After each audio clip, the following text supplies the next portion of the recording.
Listo, Félix. Vale. Yo lo llamo. Hola, muy buenos días. ¿Cómo están? Buenos días. ¿Qué ha habido? ¿Qué de nuevo? Por ahora nada. No, ay, no. Buenos días. Buenos días, señor Camilo. ¿Qué ha habido? ¿Qué cuenta? ¿Cómo me la dijo, profe? Bien, bien, bien. ¿Y usted? Buenos días, profe, ¿cómo Bien. va? Lamentando que algunos estudiantes no hacen los trabajos. Uy, ¿cómo así? No nos asusten. Suelen copiarse de internet por allá y esperan que el profesor les ponga 100. Antes yo no soy...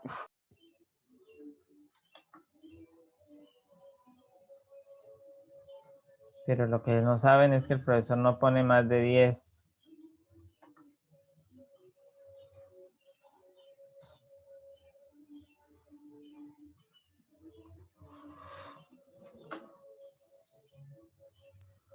¿Qué, cómo ha estado, profe? ¿Todo bien por allá? Por acá todo ha estado bien, sí, los pajaritos cantan, La lluvia se levanta. las plantas están lo más de chuscas porque nadie las Profe, tengo una pellizca. pregunta. ¿El palo de mandarina, está echando mandarinas o todavía nada? ¿Cuál palo? El de mandarinas. Sí, pero ¿cuál? ¿No hay que hay como 4? Pues bueno, el día que estaba haciendo yo las horas sociales que me estaba bajando, estaba traficando, ¿cómo se dice el otro? Mandarinas. Ah, ese ya se le acabaron. Y pumarrosas. Habían unas que 10, pero ya no hay. No, no, lástima. Yo que ir al colegio a bajar mandarina.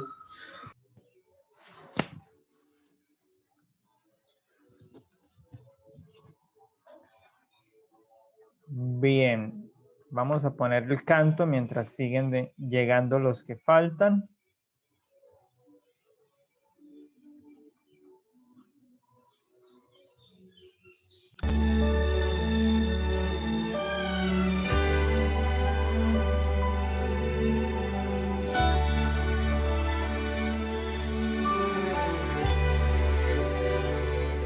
Una vez más oscureció y el sol se fue del corazón.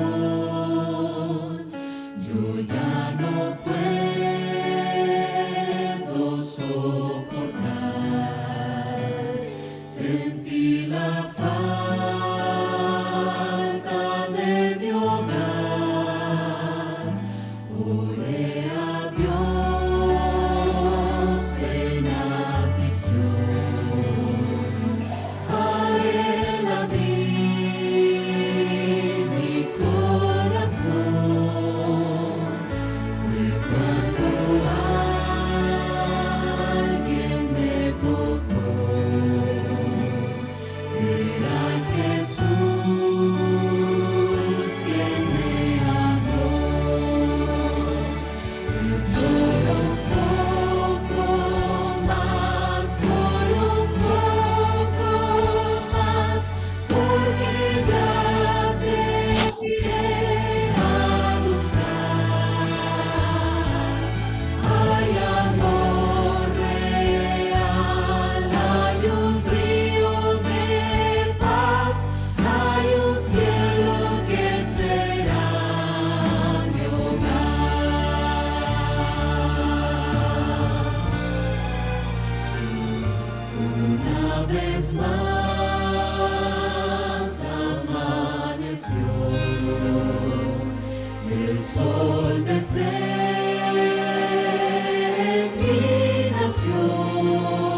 Bien, vamos a llamar a lista. Por favor, contestan los que se sumaron durante el ejercicio del canto.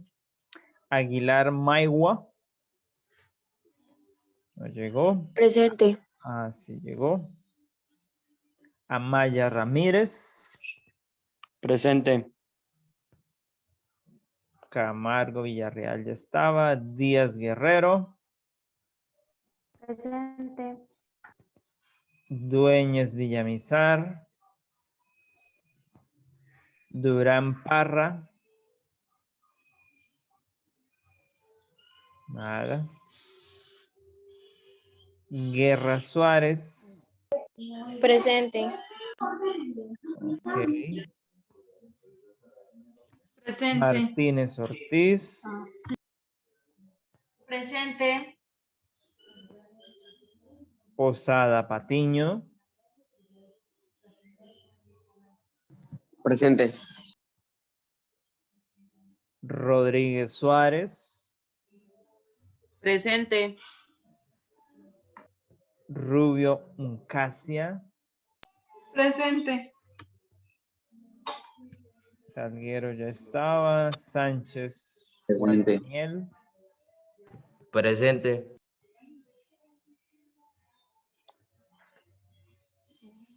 Sánchez Ramírez también ya estaba. Presente. Valle Pareja también ya estaba. Vidal Juan Pablo. Presente. Ok. Bueno. Bienvenidos entonces a nuestra clase de filosofía, 10º grado. Ah, perdón, sociales. Estaba aquí. Bien, entonces, como les mencioné en la clase de filosofía, me llevé la negativa sorpresa de que algunos de ustedes, de los cuales se esperaba más, lamentablemente tomaron el camino de la mediocridad. Así que les invitamos para que se alejen de ese camino, que es copiarse de Google, o asistir a clase y no entregar trabajos, o entregar trabajos y no asistir a clase.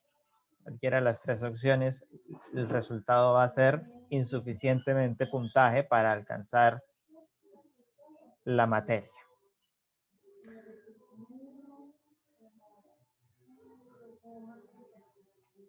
Entonces, aquí tenemos ya todos los temas y están cargados, así que todo le debe aparecer allá. Porque estamos reactivando la clase del año pasado, así que ya el año pasado yo había cargado todos estos temas, así que pues trabajamos, ya le hice la edición a las presentaciones para este año. Como ven ahí dice editado 6 de abril, editado 6 de abril. Así que hoy tendremos nuestra clase del Frente Nacional y ustedes tendrán la asignación número 1 para el 15 de abril. Luego, la siguiente iremos a esta clase y así vamos a ir tomando. Usted no tiene que estresarse porque el profesor le publicó todo eso y tiene 5 trabajos ahí publicados. No, para todos hay un tiempo. Esto es lo que se llama educación virtual. Uno le coloca todo ahí y luego van tomando medida a medida, vamos haciendo. Usted también puede explorar antes y entonces tener preguntas para el momento de la clase. Todo eso es parte de la educación virtual. Antes nos quedaba más difícil hacerlo porque estábamos haciendo el material y poniéndolo allí. La ventaja es que ahora llegamos al segundo periodo y el segundo periodo del año pasado ya lo trabajábamos virtual, así que ya entonces tenemos varios materiales que los podemos reutilizar para este año. No significa que son los únicos que vamos a tener aquí. Podemos crear un material nuevo, podemos hacer otra actividad y demás. ¿Listo? ¿Preguntas hasta allí? No, señor. No, señor. Ok, entonces hemos quedado claros. Recordarles que en la parte de novedades hay una publicación que le dice que usted debe organizar su configuración de login, de nombre, de manera que aquí cuando nosotros califiquemos sus trabajos aparezcan sus nombres tal y cual son y también aparezca pues la foto que corresponde.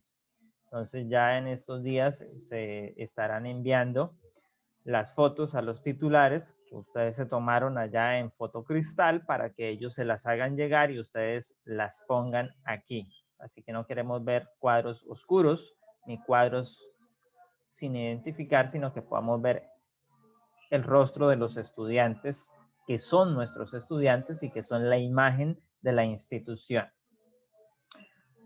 Y obviamente aquí en calificaciones, pues entonces van a aparecer y me va a facilitar a mí el trabajo para calificar y para pasar la nota, porque hay unos eventos ahí.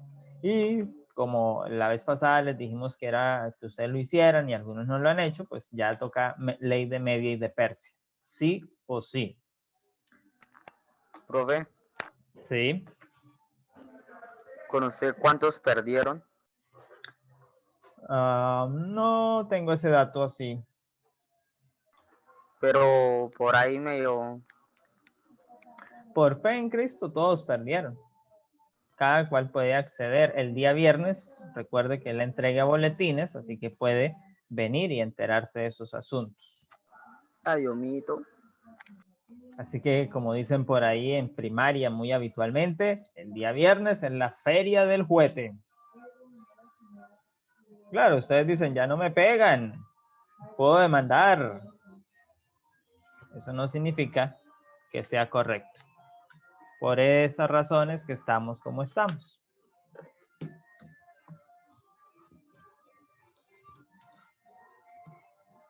Bien, vamos a ir entonces a nuestra presentación que tenemos para la clase de el Frente Nacional. ¿Habían escuchado hablar de Frente Nacional? Creo que sí, en el periodo pasado alcanzamos a nombrarlo. Entonces, ¿qué fue el Frente Nacional? Resulta que antes a la instauración de este frente, estaban en el gobierno un partido que era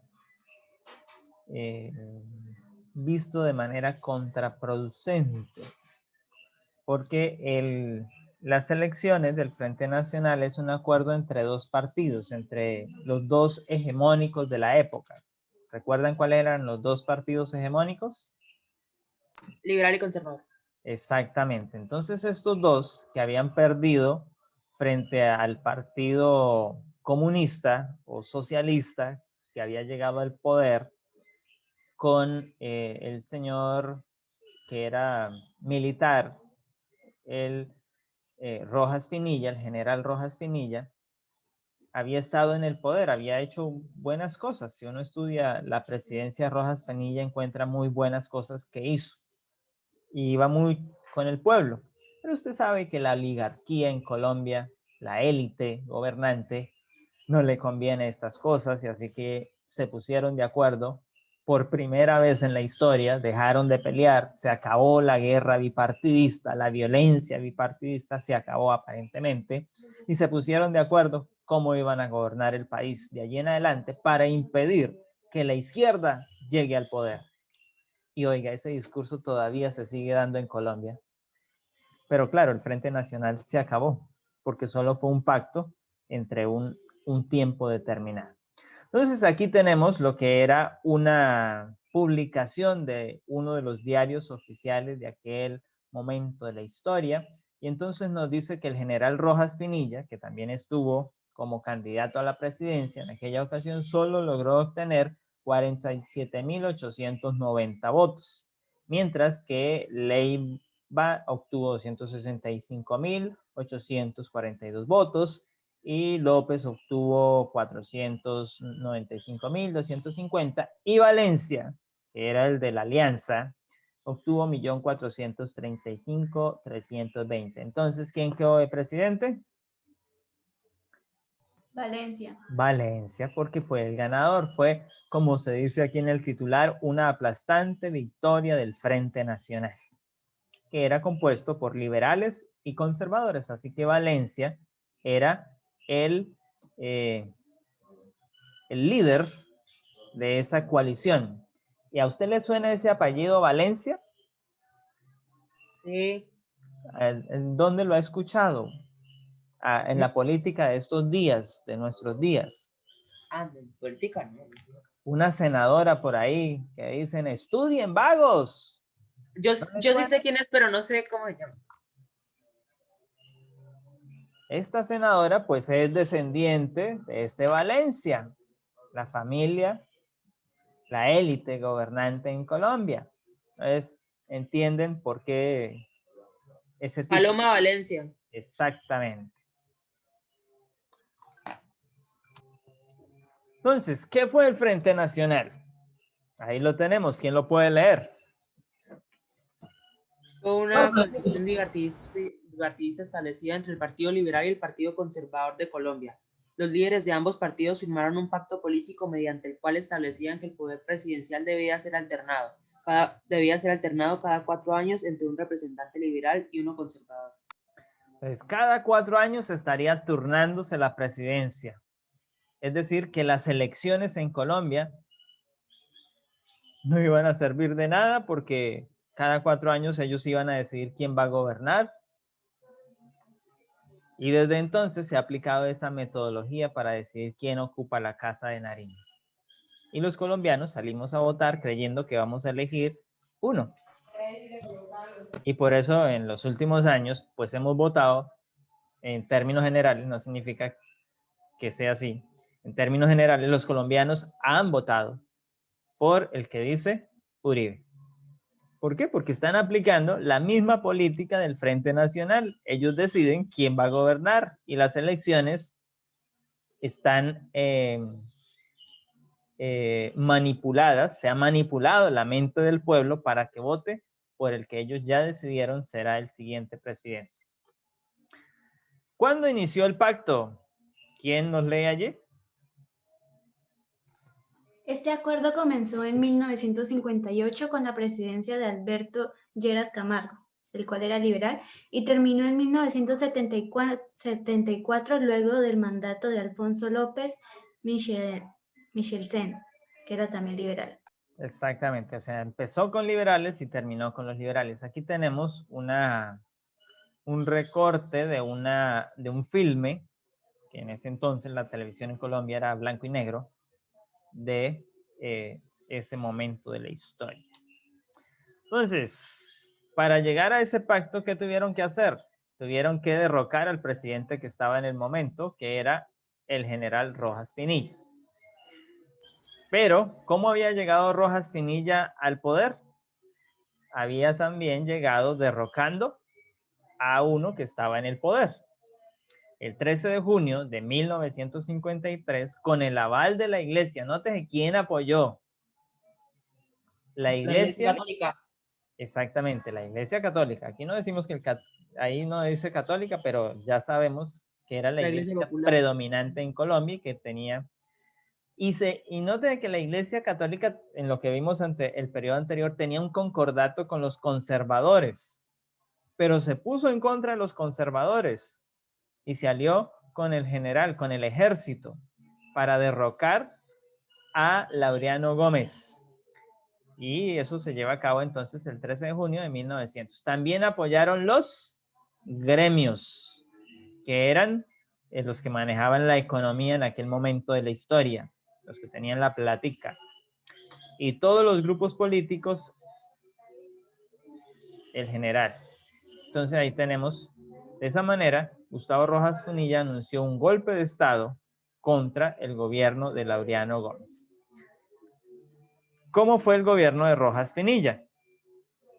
Aquí tenemos el retrato de él como presidente de Colombia. Dado que era un militar que estaba llegando al poder, dio un golpe de Estado, pero como se extiende en el poder, entonces se convierte en una dictadura, porque no fue elegido por el presidente, por el pueblo, no es elegido el presidente, sino que fue impuesto.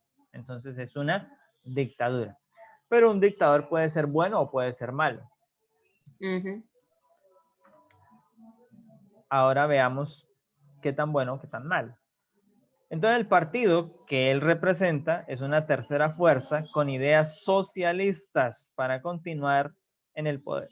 No pertenece ni a la derecha ni a la izquierda, sino al socialismo. Recuerden que en ese momento la derecha eran los conservadores y la izquierda eran los liberales. Hoy es diferente, ¿no? Hoy derecha están liberales y conservadores y en la izquierda están entonces Colombia Humana y otros partidos, FAR, la Fuerza del Común, y el Polo Democrático, bueno, el Partido Verde, todos esos estarían a la izquierda. Pero en aquel momento, en el 56, era Rojas Pinillas el que estaba en el centro y los liberales habían estado a la izquierda y ahora empiezan a aliarse con los conservadores, es decir, empiezan a pasarse a la derecha para poder darle golpe a Rojas Pinilla.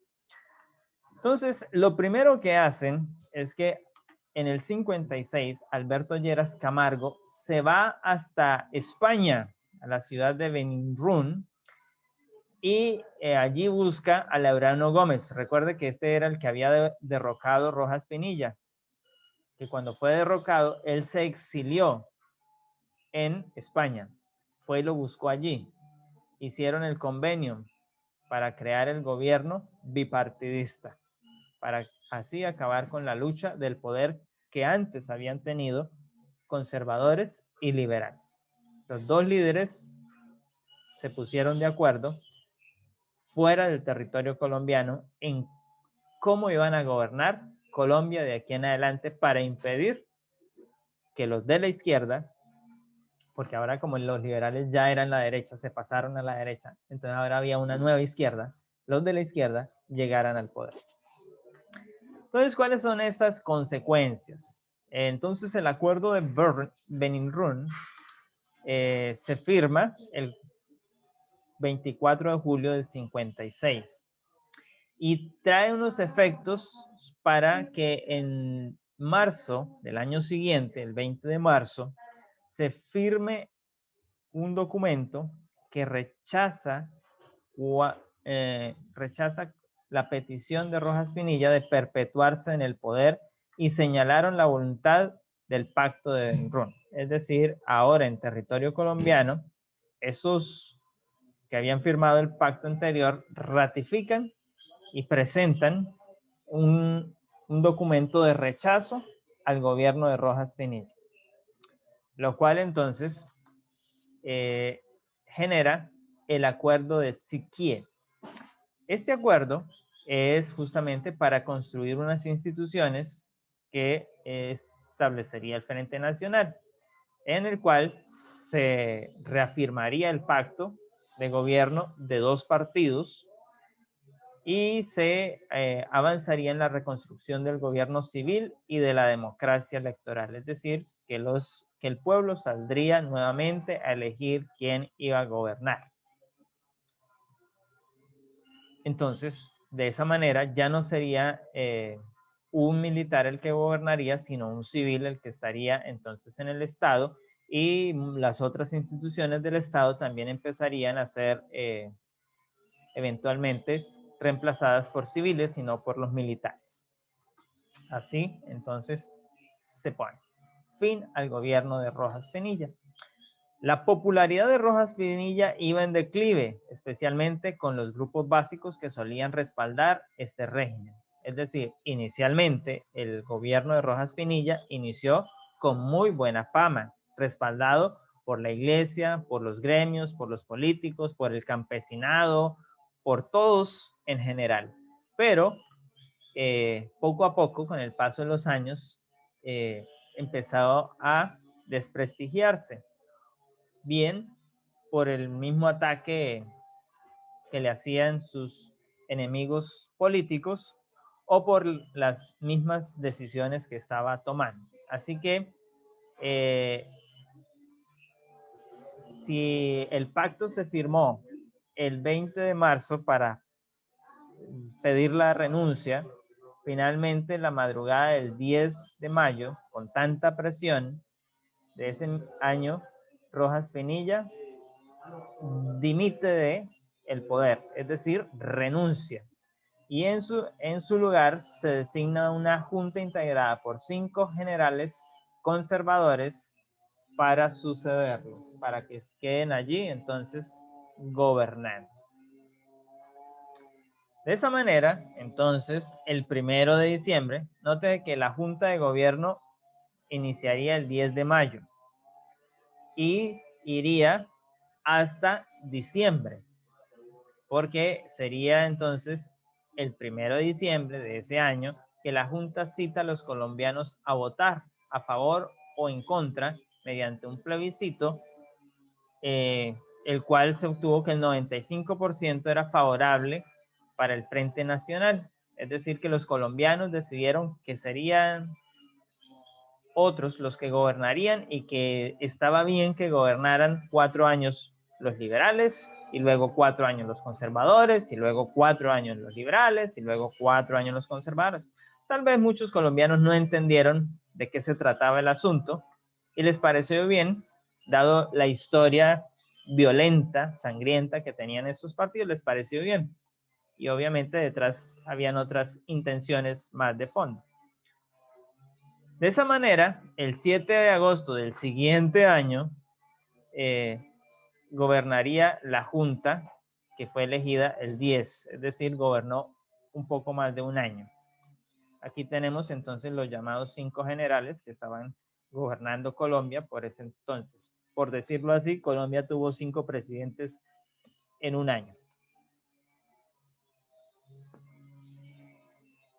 Entonces, iniciaría los liberales, como ya lo leímos anteriormente.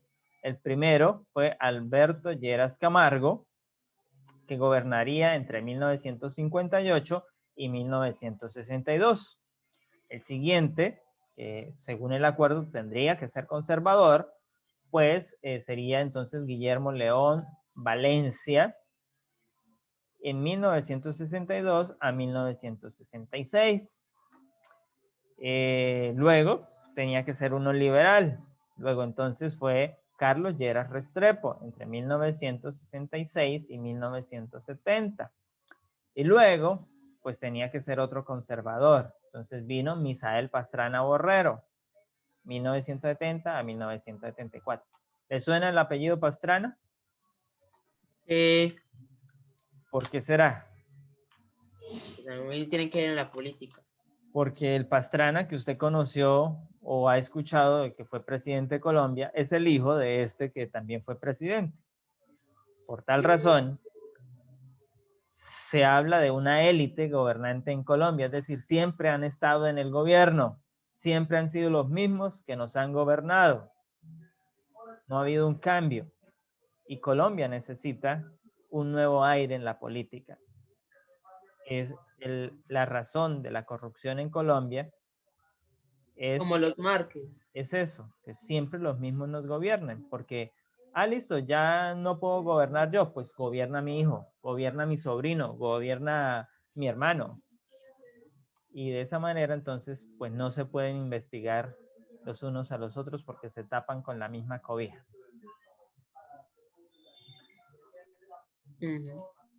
Bueno, entonces el gobierno de Alberto Lleras fue un programa para la inserción de los guerrilleros que habían firmado la paz. Note que aquí empezamos hablando de procesos de paz. No estamos hablando de ahora el pacto de paz, sino estamos hablando de 1958, cuando a los guerrilleros que habían firmado la paz, que bajo el gobierno de Rojas Pinilla, la guerrilla liberal se había desmovilizado porque Rojas Pinilla los había indultado, entonces ahora se estaban incorporando a la sociedad, entonces había un programa para continuar esa inserción y mantener entonces la paz. Lo siguiente que hicieron fue la reforma agraria, que fue tímida, que resultó pobre y que fue irrealizable. Es decir, esa reforma agraria no se llevó a cabo. Cosa que en el gobierno de Rojas Pinilla había iniciado muy fuertemente. Así que esto en Colombia, ¿cómo está el campo hoy? Está descuidado, no hay inversión, no hay, los campesinos no tienen ganancias en sus productos. Bueno, eso es lo que significa una reforma agraria, que el campo esté atendido, que haya inversión, que los campesinos puedan vender sus productos y hayan ganancias. El siguiente línea de trabajo fue mejoramiento de la educación pública, que ya la había empezado Rojas Pinilla, creando la Universidad Nacional, creando el SENA, eso empezó allá, y aquí entonces se incentiva la educación pública. Alineó a Colombia con la política internacional de los Estados Unidos y una alianza para el progreso que financió el actual barrio Kennedy en Colombia. Para ese entonces el presidente de Estados Unidos Sí. era John F. Kennedy, y justamente el barrio en Bogotá se llama así porque ese dinero con que se construyó ese barrio fue que Estados Unidos lo dio, es decir, el presidente Kennedy había hecho ese pacto. Y es cuando a Colombia, Estados Unidos empieza a decirle, vea, tenga este dinero, pero usted tiene que hacer estas cosas. Y de ahí para acá siempre hemos ido en esa línea. Ahora que la administración en Estados Unidos es Biden, pues Duque está en problemas porque quiere fumigar Colombia y la administración Biden dice que no se debe fumigar, que debe haber una reforma agraria en el campo, que deben haber sustitución de cultivos, y Duque no está en esa línea, así que tenemos problemas con Estados Unidos. Gobierno de Guillermo León Valencia, el Valencia que nos suena, ¿no? Que nos insultan de vez en cuando para ahí, estudien vagos, trabajen, no sean vagos. Bueno, entonces, desde este tiempo, cuando él gobernó, se comprometieron a combatir las repúblicas independientes. Resulta que bajo el anterior, el pacto de paz se echó por tierra y entonces nacieron las repúblicas independientes bajo la llamada protesta de Marquetalia. Ahora se nos habla de una segunda Marquetalia, ¿no? Con los disidentes de la FARC y todo eso. Entonces, esas repúblicas independientes eran unos ejércitos que no estaban controlados por el Centro Nacional, por Bogotá, por el gobierno central, y entonces entraron en contraposición y finalmente, pues es lo que da origen a las FARC, a las guerrillas de las FARC. En el frente económico y de Hacienda se creó una junta monetaria que devaluó el peso y se crearon nuevos impuestos, entre los que se sobresalen el de las ventas, es decir, el famoso IVA, que en la reforma tributaria que está tramitando no lo van a subir, no le van a poner a más productos de la canasta. Mire quienes tienen esas ideas. ¿Entiende por qué están hoy en el poder y por qué las mismas ideas prevalecen? Bueno. Las importaciones se vieron notablemente estimuladas al eximir la licencia previa a más de la mitad de los bienes que el país requería. Es decir, ya empezó la línea del liberalismo económico. Se emitieron licencias para esos productos que estaban llegando. Hoy todavía se siguen emitiendo licencias. Ustedes han escuchado la discusión con las vacunas. El INVIMA no ha dado la licencia para que esa vacuna sea aprobada en Colombia. Por lo tanto, no podemos aplicar esa vacuna aunque sea buena. ¿Por qué? Porque esa ley nació allá y se mantiene hasta nuestros días, y como está gobernada por los políticos, pues responde a los intereses políticos. Programa de las drogas genéricas, que muchas veces alcanzaron hasta el 60% menos de valor comercial. Entonces, ¿qué son las drogas genéricas? Es, bueno, el pueblo, dicho así, en palabras castizas, el pueblo vamos a venderle un medicamento que no sea tan efectivo, pero que ayude a que se mantengan ahí medio enfermos, medio sanos. Entonces, hoy se venden esas drogas genéricas y son las que receta la EPS. Por eso, si usted quiere que el tratamiento sea efectivo, tiene que ir a la farmacia y comprar el medicamento, y pida un medicamento que sea comercial, que no sea genérico. Y cuando usted dice, deme un acetaminofén, le pregunta el farmacéutico, ¿quiere este sobre que le vale 1000, que es genérico? Y usted dice, ah, sí, deme ese de 1000. Pero si usted pregunta por el comercial, el farmacéutico le va a decir, ah, pero ese vale 6.000 el sobre. Pero ¿por qué tan caro? ¿Qué ladronismo? Ahí empezó la cuestión de las farmacéuticas para hacer plata. ¿De dónde vino la idea? Bueno, usted cáctela. Incrementa inversión en educación y viviendas populares. Entonces, hay que invertir en educación y en viviendas populares. La pregunta es, ¿se invierte en educación? Muy poco. Escuchamos de que se hacen bombos y platillos con eso poco que se invierte. En viviendas, cada año nos dicen, el programa de vivienda de este gobierno son 120.000 nuevas viviendas de interés social. Y cada día esas viviendas de interés social son menos. Antes, el programa de vivienda entregaba la casa totalmente acabada. Después decidieron entregarla en mano negra, en mano, es decir, solo con ladrillos, y al final yo creo que no van a entregar solo el lote, porque ya las casas de interés social ya no las están entregando terminadas. Hay muchas denuncias en varios lugares de Colombia donde dicen, me entregaron esa casa, no tiene ni puertas ni ventanas. Entonces ya no hay ese interés. Sin embargo, el propósito del plan era que pudiera. Los grupos opositores a Guillermo Valencia, entonces esas repúblicas independientes, que eran fortines de la inspiración de la izquierda, marchaban, protestaban, hacían marchas cívico-militares. Y entonces fue lo que llevó a que León Valencia bombardeara Marquetalia, lo que daría origen entonces a las Fuerzas Armadas Revolucionarias de Colombia. El MRL, que es liderado por Alfonso López Michelsen, otro partido que había para esa época, entonces también estaba allí involucrado en esos conflictos. Luego viene el gobierno de Alberto Lleras y vemos aquí que siguen como la misma línea de la anterior y siguen incentivando y motivando en que vamos a hacer una reforma agraria, que se va a eliminar las tasas de cambio, que se va a regular la inversión extranjera. Bueno, todas esas políticas están ahí. Y la administración de Lleras creó todo esto que hoy tenemos, el Fondo Nacional del Ahorro, el Instituto Colombiano de Bienestar Familiar, el Instituto de Recursos Naturales de Renovables, INDERENA, hoy ya no se llama así, tiene otro nombre. Y ahí cada uno de los otros que crearon, Coldeportes, el IFES, todo está ahí. Las políticas exteriores, podemos ver cómo eran con las demás, con la diplomacia con la Unión Soviética.